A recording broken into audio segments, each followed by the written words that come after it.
A very good morning, dear students. So today we'll discuss about atoms and molecules, which is a part of class 11th as well as class 9th.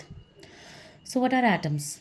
As written over here, smallest particle of an element which may or may not be capable of independent existence.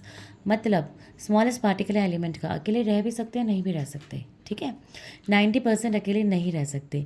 सिर्फ कुछ noble gases हैं as represented over here. Helium, neon, argon, xenon, krypton, and radon. These are the elements which are noble gases. They can live alone. Rest of the elements have to be combined with something. They are not stable if they are alone. Like we need friends in life, right? अकेले अगर हम बच्चे हैं class में, हमें मज़ा नहीं आएगा. जिस दिन हमारे दोस्त आए होते हैं उस दिन मज़ा आता है, right? Similarly, elements also, they want to be paired up with something. Maybe H can combine with H, H can combine with Cl, H can combine with O to form H2O. H can combine with I to form hydrogen iodide, with F to form hydrogen fluoride, but किसी ना किसी के साथ तो combine करेगा, ठीक है. सिर्फ यही है जो अकेले रह सकते हैं, बाकी सारे एटम्स अकेले नहीं रहते, मॉलिक्यूल के फॉर्म में रहते हैं. मॉलिक्यूल क्या है?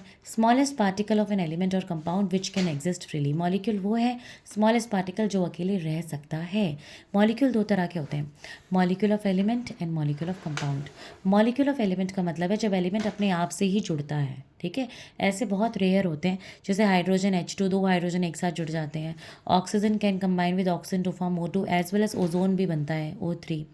Nitrogen forms N2. फॉस्फोरस, चार फॉस्फोरस एक साथ जुड़ते हैं, P4 बनता है.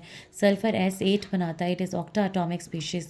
And molecule of another is molecule of compound.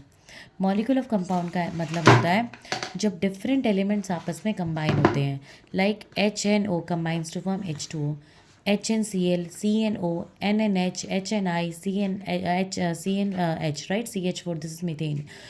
तो जब डिफरेंट एलिमेंट्स आपस में कंबाइन होते हैं एक फिक्स रेशियो में, तो वो मॉलिक्यूल ऑफ कंपाउंड कहलाता है या कंपाउंड भी कहलाता है, राइट. और मॉलिक्यूल ऑफ एलिमेंट का मतलब होता है जब एक से ज़्यादा सेम एलिमेंट आपस में एक दूसरे के साथ जुड़े हुए हैं. I think I am clear. So next lecture is on significant figures. Stay tuned.